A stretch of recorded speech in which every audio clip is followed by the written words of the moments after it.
Society still treats them like shit. ठीक है, countless struggles के example में से कुछ तुम्हें सुनाता हूँ. But she had to live with 8 people in a small room in slums of Mumbai, dependent on sex work and begging to survive. Mom को लगता था कि वो घर में बैड वुमन लेके आई हैं. She was just 15, उन्हें घर से भगा दिया गया.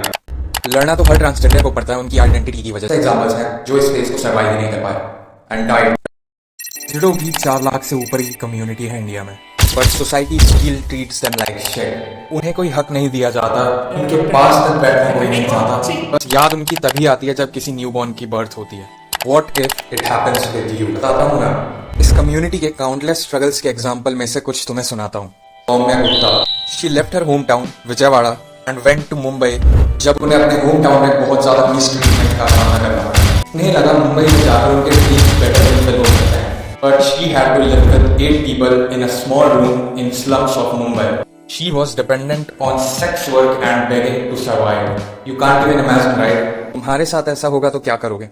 Second example, Shanaya.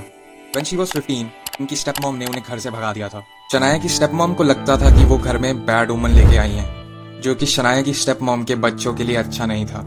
शनाया के फादर ने खुद इस चीज को अपोज नहीं किया और when she was just 15, उन्हें घर से भगा दिया गया. तुम्हारे साथ ऐसा होगा तो क्या करोगे तुम? Third example, Rudra. He is a transgender man and was born and raised in Bulandshahr, Uttar Pradesh. उन्होंने जब अपनी फैमिली को ये सब समझाने की कोशिश करी कि वो एक ट्रांसजेंडर मैन है, उनकी फैमिली ने उनके साथ ऐसे बर्ताव किया जैसा ऐसा कुछ हुआ नहीं. उनकी खुद की आइडेंटिटी के लिए उन्हें लड़ना पड़ा. लड़ना तो हर ट्रांसजेंडर को पड़ता है उनकी आइडेंटिटी की वजह से. उनके जेंडर की वजह से बहुतों को उनके घरों से भगा दिया जाता है. तुम्हारे साथ ऐसा होगा तो क्या करोगे? ये तो वो लोग हैं जिन्होंने सरवाइव किया है वो फेज जिसमें उन्हें प्यूबर्टी की वजह से लड़ना पड़ता है. बहुत तो ऐसे एग्जांपल्स हैं जो इस फेज को सरवाइव ही नहीं कर पाए and died. Still no one cares about them. और डू वी? इंडिया में 80% से ऊपर ट्रांसजेंडर्स या तो बेगिंग के सहारे या सेक्स वर्क के सहारे सर्वाइव कर रहे हैं. इस्लामिक इंडिया में ट्रांसजेंडर्स को नोबल पोजीशंस दे दी जाया करती थी.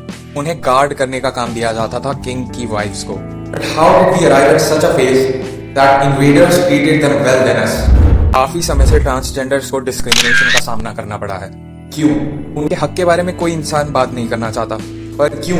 जहाँ लोग अपने घर को ही अपनी दुनिया मान लेते हैं, वही दुनिया में इंडिविजुअल्स को उनका घर नहीं मिलता.